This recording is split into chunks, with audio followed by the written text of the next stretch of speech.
Zee TV Telangana news bulletin ముందుగా headlines. భారత జోడో కానీ ఐక్యత యొక్క రూపశిల్పిని మర్చిపోవడం ద్వారా శ్రీ జేపీ నడ్డా.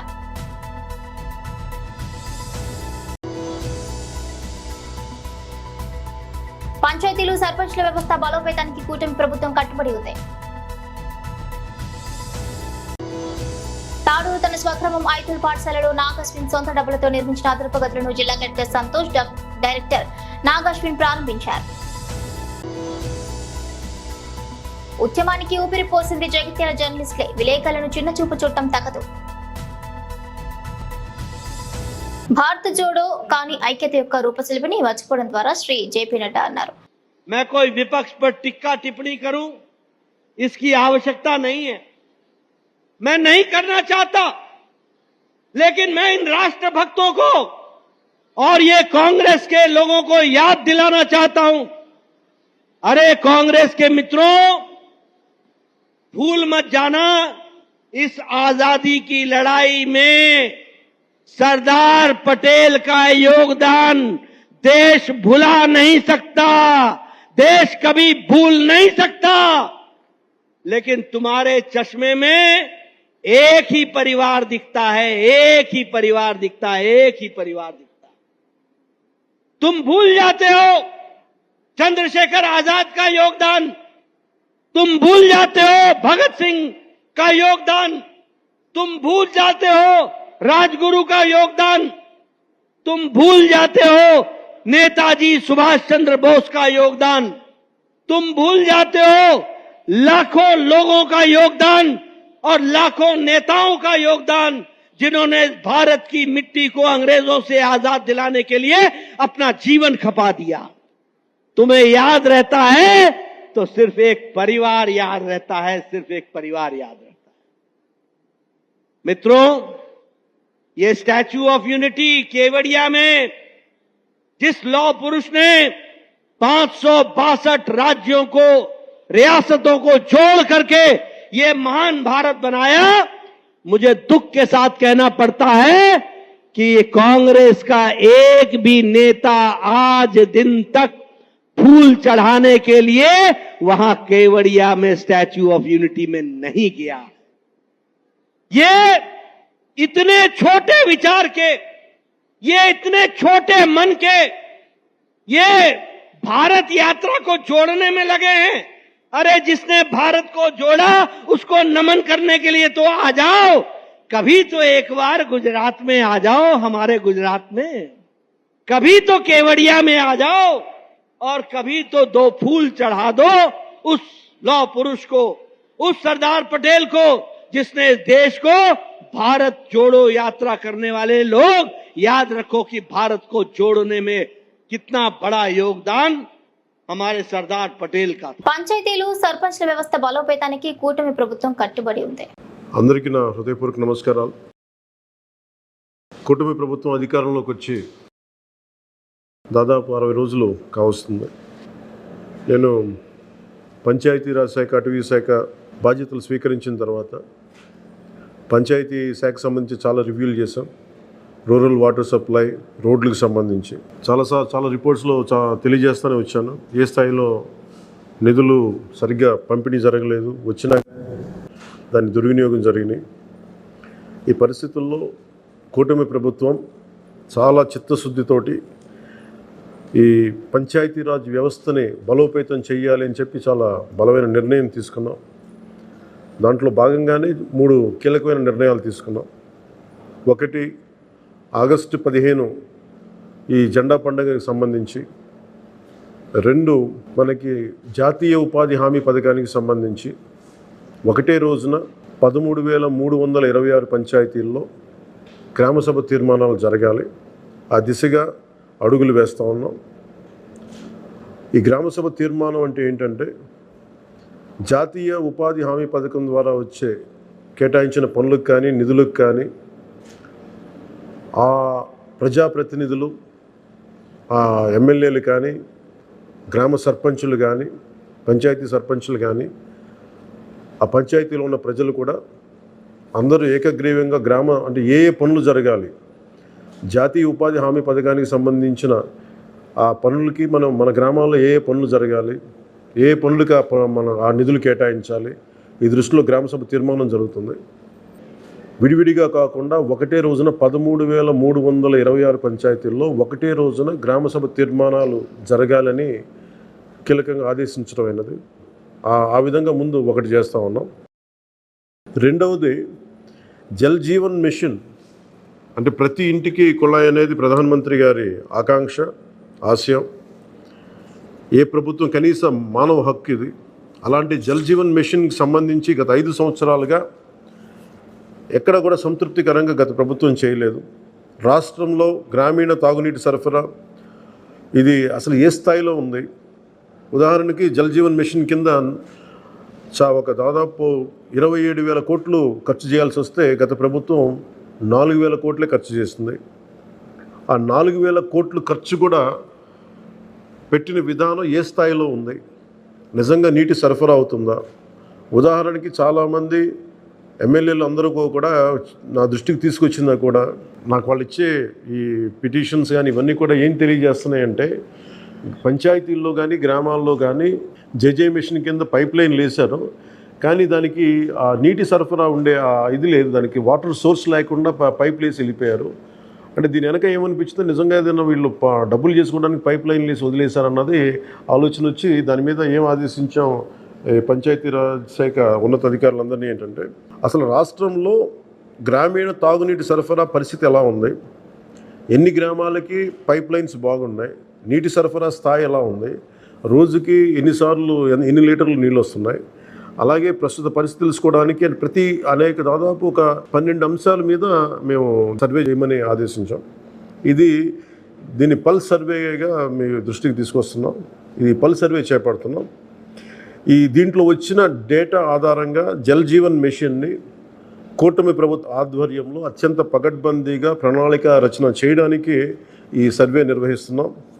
ఒకసారి ఈ డేటా పాయింట్స్ అన్నీ రాగానే ఏ పంచాయతీల్లో నీళ్ళు వస్తున్నాయి, ఏ పంచాయతీల్లో పైప్ లైన్లు డ్యామేజ్ అయినాయి, అసలు గత ప్రభుత్వం చేసిన 4,000 కోట్ల రూపాయల ఖర్చు నిజంగా ఆ ఉద్దేశింపు పనులకి జరిగిందా లేదా, వీటన్నిటిని కూడా ఈ పల్స్ సర్వేలు మనకి తెలిసి వస్తాయి. దీని సమూలంగా ప్రజలందరికీ సమీప భవిష్యత్తులో తెలియజేస్తాను. అలాగే గ్రామ పంచాయతీలు, పంచాయతీరాజ్ వ్యవస్థ బలోపేతం కావాలంటే సర్పంచ్ వ్యవస్థ చాలా కీలకమైంది. గత ప్రభుత్వం పంచాయతీ ఎన్నికలు సరిగ్గా నిర్వహించలేకపోవడం వల్ల మనకు నిధులు రాలేకపోయినాయి. చాలాసార్లు మేము అధికారంలోకి రాకముందు పంచాయతీ మనకి సర్పంచ్. భారతదేశ పేరును కల్కి సినిమా ద్వారా ప్రపంచవ్యాప్తంగా చాటిన ప్రముఖ దర్శకుడు నాగ్ అశ్విన్ మన నాగర్ కర్నూలు కావడం ఎంతో గర్వకారణమని ఎమ్మెల్యే డాక్టర్ కూచుకుల రాజేష్ రెడ్డి అన్నారు. తాడూరు మండలంలోని తన స్వగ్రామం ఐతుల్ పాఠశాలలో నాగ్ అశ్విన్ సొంత డబ్బులతో నిర్మించిన అదనపు గదులను జిల్లా కలెక్టర్ సంతోష్ డైరెక్టర్ నాగ్ అశ్విన్ తో కలిసి ఎమ్మెల్యే ప్రారంభించారు. ఈ సందర్భంగా ఎమ్మెల్యే మాట్లాడుతూ చిన్న వయసులోనే అపార మేధాశక్తితో నాగ్ అశ్విన్ ఈ రోజు ప్రపంచ స్థాయిలో భారతదేశ చరిత్రను కల్కి సినిమా ద్వారా చాటారంటూ ప్రశంసించారు. చిన్న పల్లెటూరు నుంచి ప్రపంచానికి తన శక్తిని నిరూపించిన నాగ్ అశ్విన్ ని యువత విద్యార్థులు స్ఫూర్తిగా తీసుకోవాలంటూ సూచించారు. సొంత ఊరికి సేవ చేయాలని భావిస్తున్న నాగ్ అశ్విన్ ఆయన కుటుంబీకులకు అభినందనలు తెలిపారు. ఆర్థికంగా స్తోమత కలిగిన వ్యక్తులు సేవాభావాన్ని అలవాటుగా చేసుకోవాలన్నారు. ప్రారంభోత్సవానికి అధ్యక్షత వహిస్తున్న హెడ్ మాస్టర్ భాస్కర్ రెడ్డి గారికి, ముఖ్య అతిథిగా వచ్చిన కలెక్టర్ సంతోష్ గారికి, వేదికలు అలంకరించిన దాతలైన నాగ్ అశ్విన్, వారి కుటుంబ సభ్యులైన తల్లిదండ్రులైన డాక్టర్ జయంతి గారికి, డాక్టర్ జయరామ్ రెడ్డి గారికి, అదేవిధంగా ఎస్విఎస్ హాస్పిటల్ స్థాపకులైన రామరెడ్డి గారికి, కృష్ణారెడ్డి గారికి, అదేవిధంగా ఇక్కడ విచ్చేసిన డిఓ గారికి, ఎంఈఓ గారికి, ఇక్కడ విచ్చేసిన గ్రామస్తులకు, ఈ యొక్క పాఠశాల విద్యార్థులకు, వేదిక పైన నాట్యంతో అలరించిన చిన్నారులకు, మీడియా మిత్రులకు, ప్రతి ఒక్కరికి పేరు పేరున నా హృదయపూర్వక నమస్కారాలు తెలుపుతూ,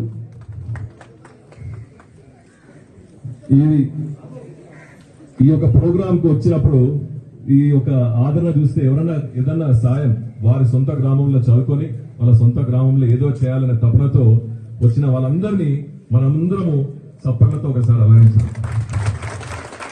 ఎందుకంటే గ్రామాల్లో ఇటువంటి వాళ్ళు చాలా తక్కువ ఉంటారు. అంటే ఇప్పుడే పెద్దలు చెప్పినట్టు ఈ నుంచి నాగరికలకు చదువుకోవడానికి నాగరికల దాకా నడిచెళ్ళేవారంట. అంటే మా జనరేషన్ లో మాత్రం మేము చూడలేదు సార్. తప్పకుండా మీకు జయరామ్ రెడ్డి గారికి, జయంతి మేడం గారికి, అదే నాగేశ్వర గారికి కంగ్రాచులేషన్ చెప్తూ మేము కూడా రాజకీయాలకు ఈరోజు మేము కూడా డాక్టర్గా చదువుకొని 20 ఏళ్ళు డాక్టర్గా ప్రాక్టీస్ చేసి ఈరోజు మీ సాయంతో మీ అందరి సాయంతో ఈరోజు నేను ఇక్కడ నిల్చున్నానంటే అది కూడా మా తండ్రి గారు చేసిన గొప్పతనమే. మా తండ్రి గారు అంటే కొంచెం చిన్నగా చెప్పుకోవాలి, గొప్పలు కాదు, కానీ ఇప్పుడు అందరం కూడా మనం దాతల్లాగా గురించి మాట్లాడుతున్నాం కాబట్టి రాజకీయాలు రాకముందు 25 సంవత్సరాల క్రితం మా సొంత గ్రామంలో 10 ఎకరాలు ఇచ్చి ఎల్వి ప్రసాద్ కు హాస్పిటల్ కట్టించడం జరిగింది. దాని తర్వాత జెడ్పీటీసీగా ఈ మండల వాసులు జెడ్పీటీసీగా గెలిపించినందుకు తాడూరు గ్రామంలో 3 ఎకరాలు కాలేజ్ కు గవర్నమెంట్ కాలేజ్ కు ఇవ్వడం జరిగింది. మొన్న మా సొంత ఇంట్లో మనం ఉంటలేమీడా మీరు కూడా ఉండరు కదరా అని గ్రామస్తులు పెళ్లి చేసుకోవడానికి ఒక పెద్ద ఫంక్షన్ హాల్ కట్టించారు వాళ్ళ అమ్మ పేరు మీద. అయితే ఆయన చెప్పడం మా తండ్రి గారి పేరు మీద ఎల్వి ప్రసాద్ హాస్పిటల్ ఇచ్చాను, నా భార్య పేరు మీద తాడూరులో కాలేజ్ ఇచ్చాను, మా అమ్మ పేరు మీద స్కూల్లో మా ఊరిలో ఫంక్షన్ హాల్ కట్టించాను, నా బాధ్యత అయిపోయింది, నెక్స్ట్ మీ బాధ్యత ఏం చేస్తారో గ్రామానికి అని చెప్పడం జరిగింది. కాబట్టి నేను కూడా ఆయన స్ఫూర్తితో అంటే నేను కూడా డాక్టర్ గా ఉన్నప్పుడు చాలా మంది నాగరికాల నుంచి డెంటల్ ట్రీట్మెంట్ వచ్చేవాళ్ళు. ఇప్పుడు కూడా నేను గర్వంగా చెప్పుకోగలను ఏంటంటే ప్రతి ఒక్క ఊరికి వెళ్ళినా నాకు రాజకీయాలకు రాకముందు ఇక్కడ చాలా పరిచయాలు ఉండేవి, ఎందుకంటే ఎవరో పంపించేవాళ్ళు. అంతెందుకు మా నాయన చిట్టు రాసి పోయి కళ్ళు రాయి చేస్తాడు ఫ్రీగా అని చెప్పాడు.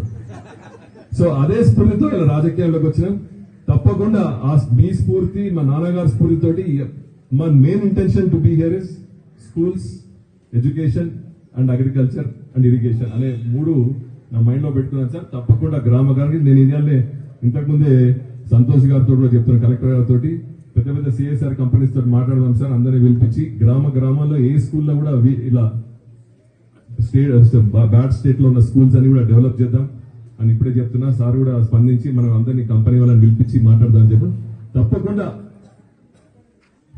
ఏ గ్రామంలో అయితే స్కూళ్ళు బాలేవో తప్పకుండా ఆ స్కూళ్లను నిర్మించే విధంగా మేము ప్రయత్నిస్తాం, తప్పకుండా చేస్తామని మీ అందరికీ సభ ద్వారా హామీ ఇస్తున్నాం. నాకంటే ముందు నేను కలెక్టర్ గారిని అడుగుదామనుకున్నాను, కలెక్టర్ గారు ముందే చెప్పాను కాబట్టి నాకు ఇంకా నా పని ఈజీ అయింది. తప్పకుండా ఎక్కడైతే పిల్లలకు అంటే లేడీస్ టాయిలెట్స్ లేవో, టీచర్లకు లేడీస్ టాయిలెట్ లేవో దాని గురించి తప్పకుండా మనం ఫస్ట్ ఫోకస్ చేద్దాం సార్. అదే డిఓ గారు మీరు కూడా కొంచెం మాకు ఆ లిస్ట్ ఇస్తే మేము దాని ప్రకారం మేము కూడా నడుచుకుంటాం. ఇంకా పెద్దలు చెప్పినట్టు ఐతోల్ గ్రామ మండల్ ఆఫీస్ ఇస్తాను చెప్పిండు, దాని గురించి ప్రాసెస్ ఏంటో నేను కలెక్టర్ గారు గవర్నమెంట్ పట్టుకోండి సార్, మేము ఆ ప్రాసెస్ ఏంటో తప్పకుండా will follow it up and do it. This is not a political promise but will definitely do it sir. అదేవిధంగా మీరందరూ గ్రామస్తులు కూడా మన హెడ్ మాస్టర్ గారు చెప్పినట్టు తప్పకుండా నేను చెప్తామనే ముందే మా కలెక్టర్ గారు చెప్పాడు కాబట్టి తప్పకుండా ఈ టాయిలెట్ నిర్మాణం కానీ గోడ నిర్మాణం కానీ అతి త్వరలో దానికి ఎట్లా మీరు ప్లాన్ తో రాండి, దానికి సహకరించిన మా నిధులతోటి ఎమ్మెల్యే నిధులతోటి తప్పకుండా మేము సహకరిస్తామని మీ అందరికీ ఈ సభ ద్వారా తెలుపుతూ ఈ అవకాశం ఇచ్చిన మన యువ డైరెక్టర్ అది కూడా మీరందరూ ముందుగా డైరెక్టర్ గారికి చెప్పాలి కూడా, ఎందుకంటే మన నాగర్ కర్నూలు వాసి అది ఐతోల్ గ్రామం వాసి ఉన్నప్పుడు ఇంత చిన్న వయసులో అంత పెద్ద. జగిత్యాల జిల్లా కేంద్రంలోని తహసీల్ చౌరస్తాలో గత 7 రోజులుగా కొనసాగుతున్న జర్నలిస్టుల నిరసన దీక్షకు దిగారు. జగిత్యాల జిల్లా ప్రెస్ క్లబ్ అధ్యక్షుడు శ్రీనివాసరావు, జనరల్ సెక్రటరీ రాజేందర్ రెడ్డి, కార్యదర్శి ప్రదీప్ జహీర్ శుక్రవారం కోట్ల మైనారిటీ రిపోర్టర్ వెల్ఫేర్ అసోసియేషన్ సభ్యులు హాజరై దీక్షలకు సంఘీభావం ప్రకటించారు. ఈ మైనారిటీ రిపోర్టర్ వెల్ఫేర్ అసోసియేషన్ అధ్యక్షులు అన్వర్ సిద్దికి ఈ సందర్భంగా మాట్లాడుతూ తెలంగాణ ఉద్యమ సమయంలో చల్లబడిన ఉద్యమానికి ఊపిరిపోసింది జగిత్యాల జిల్లా జర్నలిస్టులేనన్నారు. ప్రభుత్వాలు ఉద్యమ కాలంలో పనిచేసిన జర్నలిస్టులను కూడా గుర్తించకపోవడం బాధాకరమన్నారు. వెంటనే స్థానిక ఎమ్మెల్సీలు T Jeevan Reddy, L Ramana, MLA doctor Sanjay Kumar, municipal chairperson పాలకవర్గం నిర్ణయించుకుని జగిత్యాల జర్నలిస్టులకు అందరికీ ఇండ్ల స్థలాలు ఇచ్చి ఇండ్ల నిర్మాణం కూడా ప్రభుత్వం ద్వారా చేపట్టి పూర్తి చేయాలంటూ డిమాండ్ చేశారు. ఈరోజు కొరట్ల నుంచి జర్నలిస్టు అందరు వచ్చి జగిత్యాల జిల్లా జర్నలిస్టుకు మద్దతు పలకడానికి వచ్చినాం. గత 7 రోజుల నుంచి నిరాహార దీక్ష చేస్తున్నారు, కానీ ఇప్పుడు దాకా ఈ ప్రభుత్వం మేము ఉన్నాము తొందరగా దీన్ని సాల్వ్ చేస్తామని ఎవరు వచ్చి చెప్తలేరు. అంటే ఒక జర్నలిస్ట్కి ఎండ అనక వాన అనక రాత్రి పగలనక వాళ్ళు ప్రభుత్వాన్ని జనం నుంచి ప్రభుత్వాన్ని చేరేదాకా న్యూస్ కవర్ చేసి జనాలకి ఒక మంచి ప్రభుత్వం ఏర్పాటు చేయాలని చాలా కష్టపడి ఈ ప్రభుత్వాన్ని ఏర్పాటు చేస్తే ఈ ప్రభుత్వం జర్నలిస్టులకు చూడలేదంటే చాలా బాధాకరం, చాలా సిగ్గుచేటు. ఎందుకంటే మనకు 4వ స్తంభం జర్నలిస్టులు అంటే 4వ స్తంభం. ఆ 4వ స్తంభంకి దిక్కు లేకుంటే ఈ ప్రభుత్వం ప్రజలకు ఏం న్యాయం చేస్తుందని. ప్రభుత్వము జర్నలిస్టులు అంటే కలంతో ఈ ప్రభుత్వాలు ఊడగొట్టే శక్తి జర్నలిస్టులకు ఉన్నది. దయచేసి ఈ ప్రభుత్వం జర్నలిస్టులని అర్థం చేసుకొని వాళ్ళు ఏం అడుగుతున్నారని, పెన్షన్ అడుగుతున్నారా లేక జీతం అడుగుతున్నారా గవర్నమెంట్తో. ఇప్పుడు తమిళనాడులో గవర్నమెంట్ ప్రతి జర్నలిస్ట్కి 6,000 రూపాయలు పెన్షన్ ఇస్తుంది. అదిసుగా మేము అడుగుతలేము. అలాంటిది ఒకటి చట్టం తీసుకొచ్చి ఈ జర్నలిస్టులకు ఆదుకోవాలి. ఎందుకంటే వీళ్ళే దేశాన్ని నడిపించే శక్తి ఉన్న అంటే అది ఏకైక ఒకే సంస్థ, అది జర్నలిస్టులు. ఆ జర్నలిస్టులకే దిక్కు లేకపోతే మరి ప్రజలకు ఏం న్యాయం చేస్తారని మేము ఈ మీడియా ద్వారా ప్రభుత్వాన్ని అడుగుతున్నాం. అయ్యా రేవంత్ రెడ్డి గారు, మీరు సీఎం అయ్యారు, చాలా పెద్ద పెద్ద మాటలు చెప్పారు, ఇప్పుడు దాకా ఒక్క మాటసుగా నెరవేర్చలేదంటే చాలా సిగ్గుచేటు. ఎందుకంటే జర్నలిస్టులు వాళ్ళ పనిని ఎట్లా చేస్తారంటే వాళ్ళ ఇంట్లో పిల్లలకు స్కూల్ ఉంటే సుగా స్కూల్ ఇవ్వకపోయి ఫస్ట్ ప్రభుత్వాన్ని ఎవరైనా ఇక్కడ అన్యాయం జరిగితే న్యూస్ కవర్ చేయడానికి పోతారు. అలాంటి జర్నలిస్టులకు 7 రోజుల నుంచి భిక్ష చేస్తుంటే ఈ ప్రభుత్వాన్ని ఇంత సిగ్గు అనిపిస్తలేదంటే అర్థమైతలేదు. అంటే ఇప్పుడు వచ్చే సర్పంచ్ ఎలక్షన్స్ ఉన్నాయి. మరి మా కలం పవర్ ఏంటిదో మీకు చూపిస్తాము, కంపల్సరీ చూపిస్తాము. ఈ ప్రభుత్వం ఇంత గోస జర్నలిస్టులని తీసుకుంటుందంటే చాలా దుఃఖం వస్తుంది. ఎందుకంటే జర్నలిస్టులు చాలా చాలా పేదరికం, అంటే పెట్రోల్కి ఇసుగా ఒక్కొక్కసారి పైసలు ఉండయి. అలాంటి జర్నలిస్టులు వాళ్ళ నీతి నిజాయితీగా పనిచేసి ప్రజలకు ఒక మంచి సందేశం ఇస్తారు, న్యూస్ కవర్ చేస్తారు. ఆ జర్నలిస్టులకు ఇంత న్యాయం జరుగుతుందంటే చాలా చాలా బాధాకరం. అందుకోసం ఈ నిర్ణయం మీరు తొందరగా తీసుకొని జగిత్యాల జిల్లాలో అన్ని జర్నలిస్టులకు ఇళ్ళ స్థలాలు తొందరగా ఏర్పాటు చేయాలి. తొందరగా అంటే ఇవ్వాలని డిసిజన్ తీసుకోవాలి.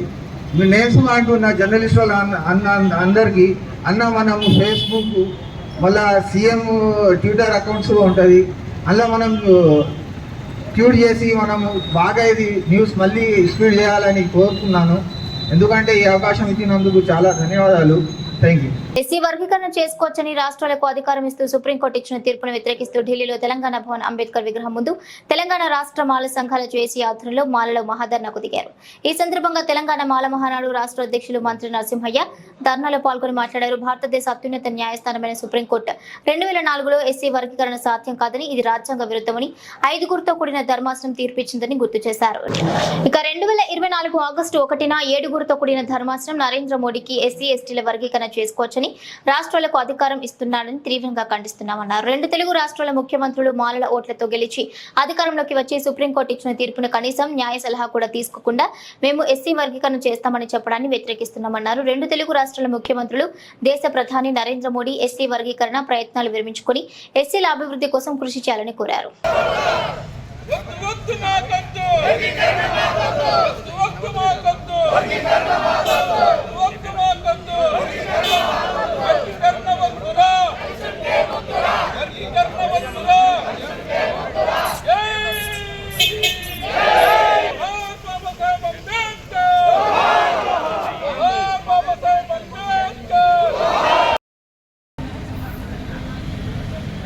భారతదేశ అత్యున్నత న్యాయస్థానమైనటువంటి సుప్రీంకోర్టు ఎస్సీ ఎస్టీ వర్గీకరించాలని రాష్ట్రాలకు అధికారం ఇస్తూ తీర్పు ఇవ్వడాన్ని యావత్ దళిత సమాజం తీవ్రంగా ఖండిస్తూ ఉన్నది. రాజ్యాంగంలోని ఆర్టికల్ 341 సవరిస్తే తప్ప,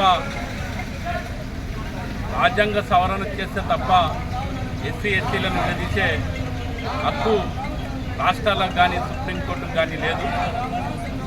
కానీ ఈరోజు సుప్రీంకోర్టు కేంద్రంలో ఉన్నటువంటి భాజపా అధికారంలో ఉన్నటువంటి మోదీకి తలొగ్గి ఈరోజు ఎస్సీ ఎస్టీలను వర్గీకరించాలని తీర్పు ఇవ్వడం చాలా బాధాకరం, విచారకరం.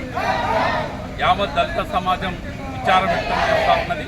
దీన్ని మేము తీవ్రంగా ఖండిస్తూ ఉన్నాం. ఖచ్చితంగా ఏదైతే సుప్రీంకోర్టు తీర్పిచ్చిందో దాన్ని వెంటనే ఉపసంహరించుకోవాలని కూడా ఈ సందర్భంగా మేము డిమాండ్ చేస్తూ ఉన్నాం. ఆంధ్రలో ఉన్నటువంటి చంద్రబాబు నాయుడు, తెలంగాణలో ఉన్నటువంటి రేవంత్ రెడ్డి వెంబడే ఎస్సీల వర్గీకరణ చేయాలని మేము వర్గీకరిస్తామని మాట్లాడడాన్ని కూడా మేము తీవ్రంగా ఖండిస్తూ ఉన్నాం. ఈనాడు మాలల ఓట్లతోనే గెలిచినటువంటి మీరు ఈరోజు దళితుల మధ్య చిచ్చు పెట్టే ప్రయత్నం చేస్తూ ఉన్నారు. మాలల ఓట్లు మీకు అవసరం. వికారాబాద్ జిల్లా తాండూరులో కూడా బంద్ నిర్వహిస్తున్నారు. ఇక తాండూరులో బంద్కు పిలుపునిచ్చారు. బంగ్లాదేశ్ లో హిందువులపై జరుగుతున్న దాడికి నిరసనగా వ్యాపార సముదాయాలు స్వచ్ఛందంగా బంద్ నిర్వహిస్తున్నాయి. ఐక్యవేదిక తాండూరు ఆధ్వర్యంలో కొనసాగుతోంది. దాన్ని నిరసిస్తూ ఫ్యామిలీకి సంబంధించిన ఇండియా ఐక్యవేదిక పెరిగిన అందరూ కూడా రావడం జరిగింది సార్. ఎందుకంటే ఎక్కడైనా కూడా టార్గెట్ చేసి మరి హిందువులనే చంపుతూ ఉన్నారు, ఇవన్నీ చేస్తూ ఉన్నారు. కాబట్టి ప్రపంచంలో ఎక్కడ కూడా హిందువులపై ఈ రకమైన దాడులు మళ్ళీ జరగద్దు. వాళ్ళకు సంఘీభావం తెలుపుతూ ఉన్నాం. వాళ్ళ ఆత్మకు శాంతి చేకూరాలని మొట్టమొదటి శాంతియుతంగా ర్యాలీ చేసి మీరు యాజ్ ఎ లా ఆఫీసర్ ఉన్నారు కాబట్టి మీకు రిప్రజెంటేషన్ ఇస్తున్నాం సార్. మీ త్రూ గవర్నమెంట్కి కావచ్చు, సెంట్రల్ గవర్నమెంట్కి కావచ్చు, అక్కడ కూడా ఎదుర్కోవాలని మా ఉద్దేశం సార్.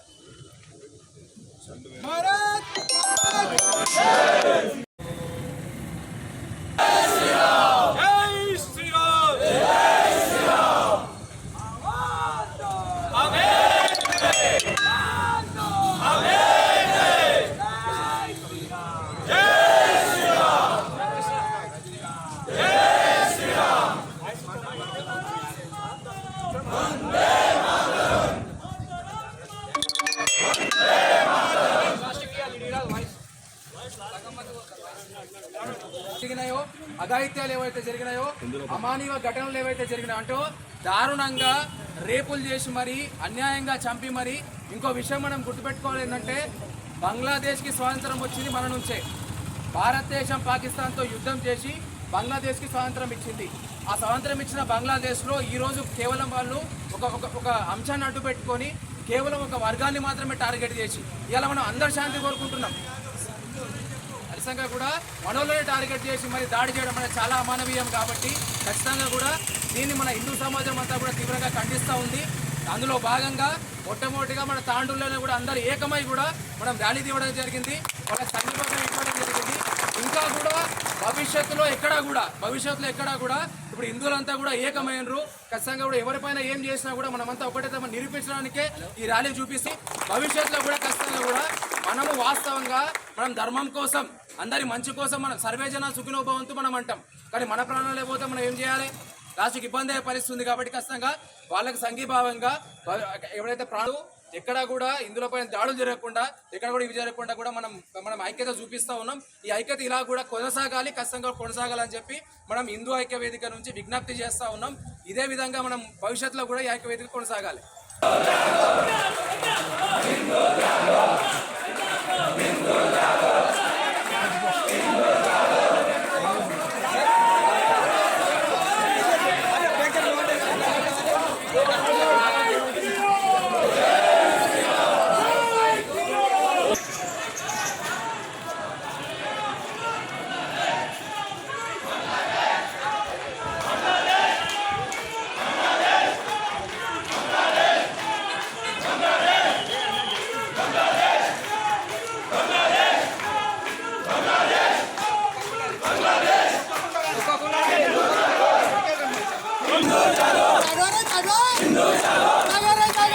దాడుకు నిరసనగా హిందూ ఐక్య వేదిక పేరు మీద తాండూరులోని వివిధ సంఘాలన్నీ కూడా, అన్ని వ్యాపార సంఘాలు, ఇతరత్ర స్వచ్ఛంద సంస్థలు, వివిధ పార్టీలకు అతీతంగా అందరూ కూడా ఈ కార్యక్రమంలో పాల్పంచుకోవడం చాలా శుభసూచకం.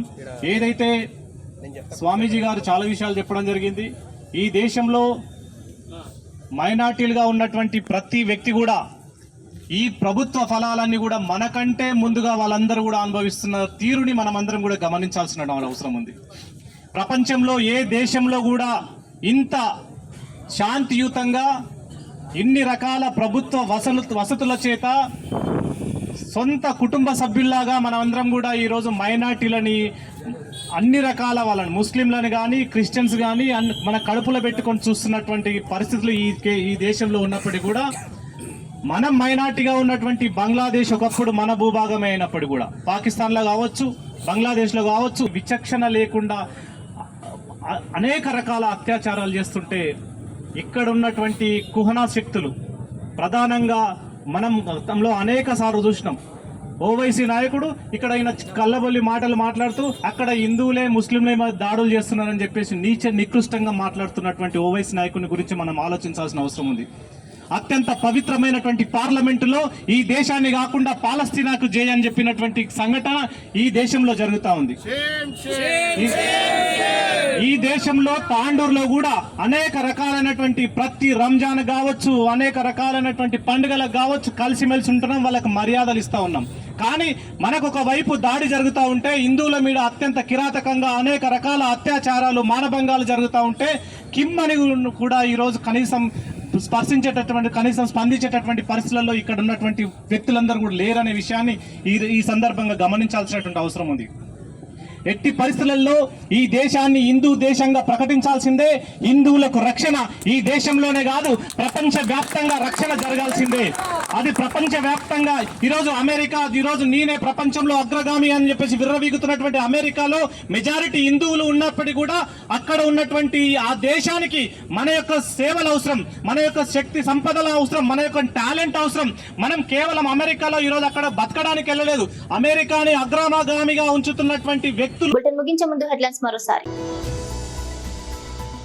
భారత జోడో కానీ ఐక్యత యొక్క రూపశిల్పిని మర్చిపోవడం ద్వారా శ్రీ జేపీ నడ్డా.